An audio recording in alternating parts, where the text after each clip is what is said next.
Hey Rebels, welcome back to my channel. My name is Vasco Mutsuka. You guys are watching Randoms Trades where we learn, create, and sew.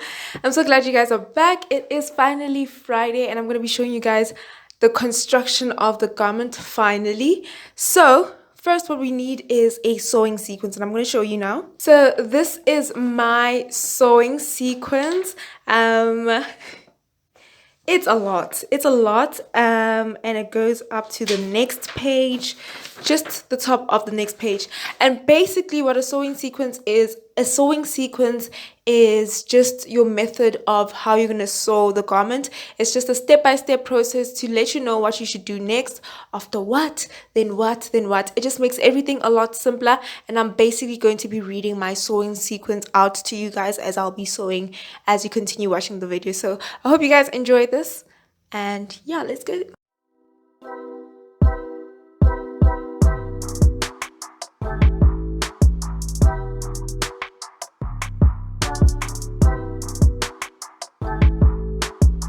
Hi, I'm Shades, and just like this title sequence that you're watching over here, nothing has order because it's random.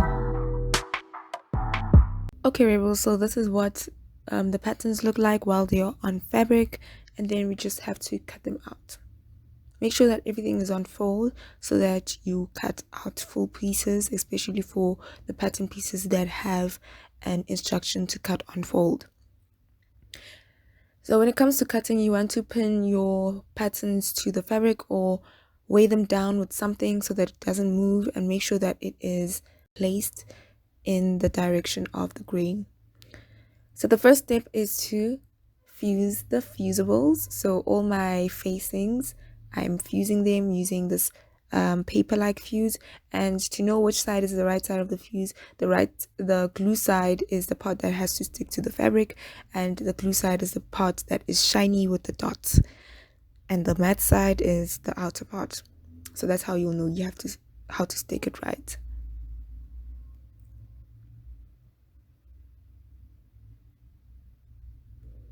Next is to overlock the areas that didn't have the seam allowance. Remember yesterday we didn't add any seam allowance to our facings, but only on the areas that are going to attach to the garment itself. So we're overlocking. And also remember that when you're overlocking, you can't have too sharp corners, especially if they are concave. So you need to round it off, and this is because it's gonna make it smoother when it goes in the overlocking machine. The next thing is to take my bow straps. Remember, I have bow straps, and attach them. I also fused my bow straps, but I used a cloth fusible interfacing. So yeah, and this is only because I wanted it to have a flow. Using the paper fuse makes the fabric a little bit hard. So after I've sewn the pieces together, I just cut out the corners and then turn it inside out and try to push out the small part. I tried using the scissors, but it was too wide, so I opted for a knitting needle. You can use anything sharp, just don't make any holes. So this knitting needle was like an 8mm size. It's not too sharp. If it was smaller, it would be sharp, so you'd have to be careful and not punch a hole in the fabric. And then just iron it out flat, and the next step is to stitch it all around, give it an edge stitch. And here it is, I am done.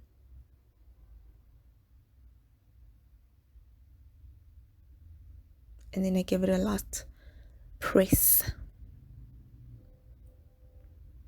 So now the next thing to do is to attach the facings together. Remember, the facing has to be like one piece before you attach it to the garment. So I'm attaching the back facings to the front neckline facing, and I'm going to give it a 1cm stitch. After giving it a 1cm stitch, I am giving it a press, opening the seam, making sure it's nice and flat. And this is just to avoid bulkiness on the areas that have seams, because you have to attach seam to seam. And always make sure that you're going according to your sewing sequence. So as I am going according to my sewing sequence, I'm taking off everything that I've done. I'm now gathering my shoulder I already gave it a loose stitch to be able to gather it. The important part about a sewing sequence is that you also are able to analyze how you're going to construct the garment, because sometimes there are things that you might do before having to do the next step, and then you'd have to unpick and then continue. So in order to reduce wasting time, having a sewing sequence is definitely a need. So now I'm going to attach my back to my front pieces, and remember that my back shoulder was extended.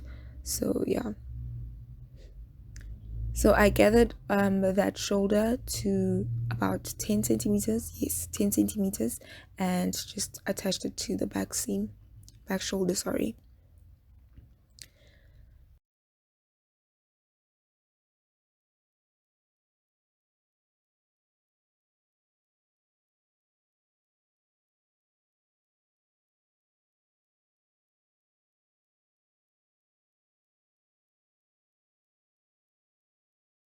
I also pressed my front shoulder to the back, towards the back, and gave it a edge stitch. This is just to make it nice and neat.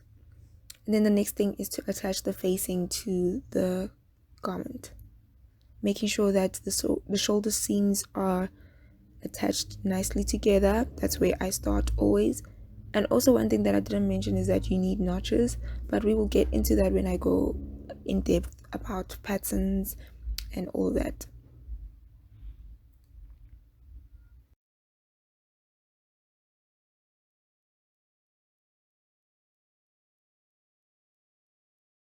Also at this point, I'm also attaching my bow straps because they have to be sandwiched between the facing and the back pattern piece.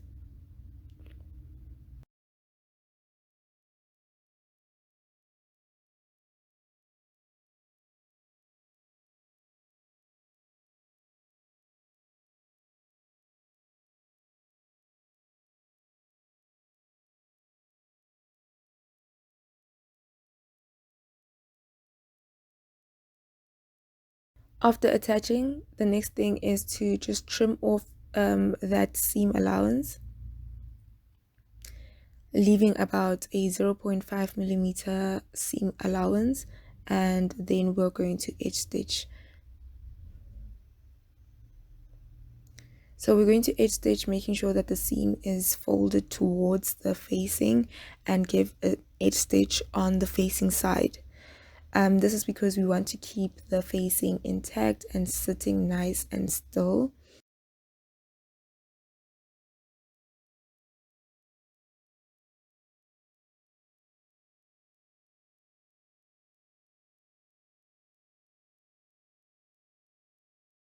And as you can see, I am ironing and making sure that the seam is facing on the inwards, in the inside of the garment, and I'm going to give that an edge stitch.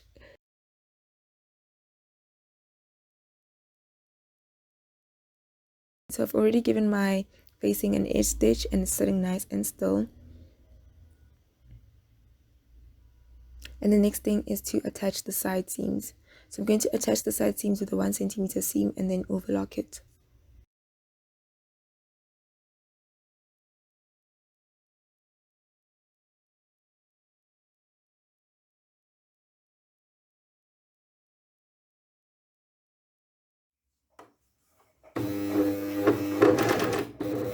One thing I must mention is that I did have a difficult time with the overlocking machine. Remember that it is fairly new, so I'm still trying to learn and figure out the tensions and how it works.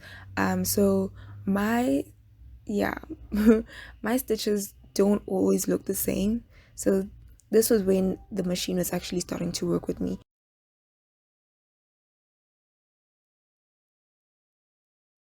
The next step is I am overlocking the hem of the sleeves.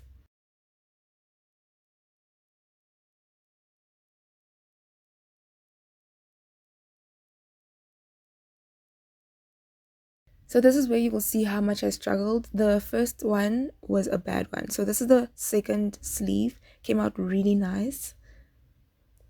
But the first sleeve that I already did, it didn't look so good.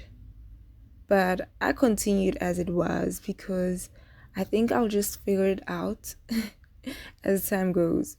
So now the next thing is I gave my head of the sleeve a gathering stitch to gather it, because remember our sleeves are puffed and the puffing effect is given by gathers. And then I'm going to attach the side seam of the sleeve by 1 centimeter and then overlock it.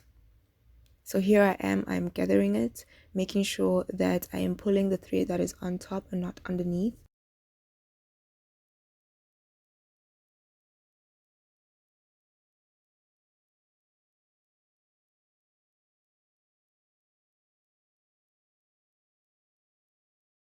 Our puff sleeve is starting to form.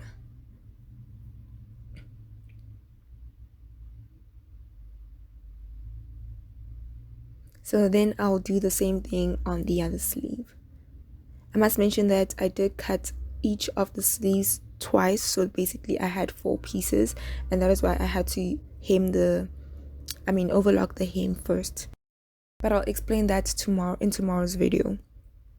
So I attached my sleeves to my body already. I did not show this part, but it was a 1 centimeter allowance that I'd given myself, and here it is.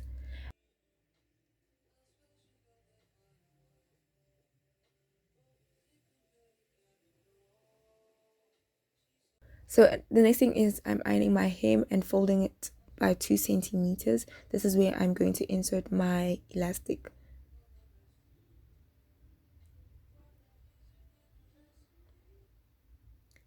Before inserting my elastic, I need to measure my bicep.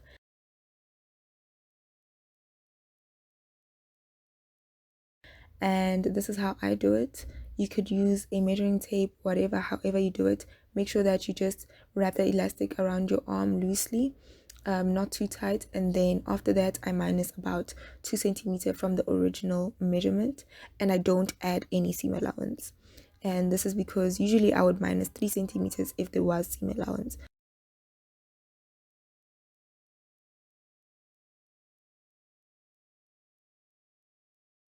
So now I am going to insert my elastic in the hem.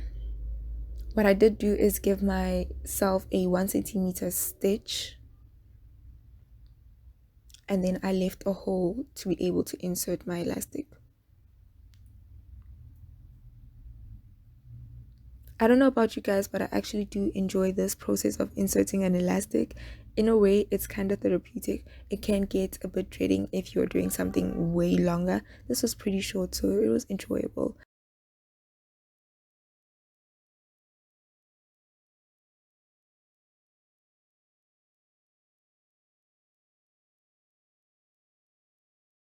After inserting the elastic, I joined the 2 elastic ends together, attach it by 1 centimeter.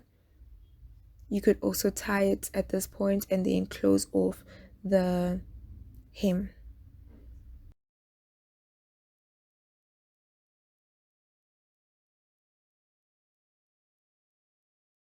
And here's how it looks. I did that on both sides, of course. And I must say the shirt was actually starting to look pretty cute, so I was actually getting excited at this point. So all we're left with now is the hem.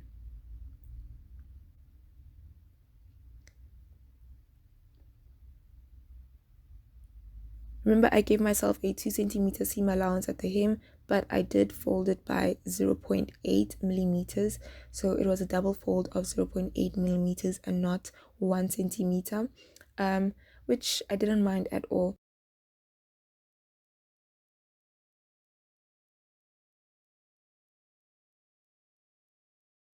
So I usually use an iron to help me get the right fold. This makes it easier when it comes to sewing. I've noticed that a lot of people just fold while they're sewing, which that is fine. I just can't do that. I need, that precision, and I need to see the fold really nice and flat.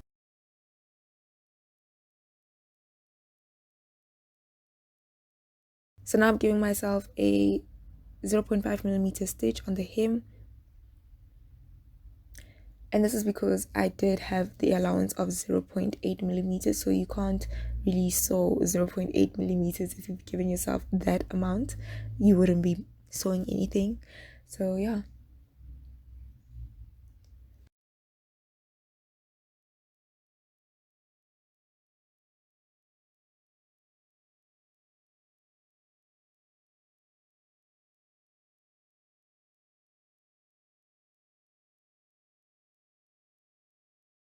So after sewing the hem, I'm pretty much done, and this is how the top looks like.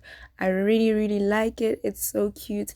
And of course, I did try to wear it the reverse, but you guys are going to see that tomorrow. As you can see, it looks like the technical drawing, which makes me very happy, even though the length is a bit short. But yeah, thank you so much for watching. My name is Masaf Mutsukai. You guys were watching RWAs, which is randoms with shades. See you guys tomorrow morning. Bye.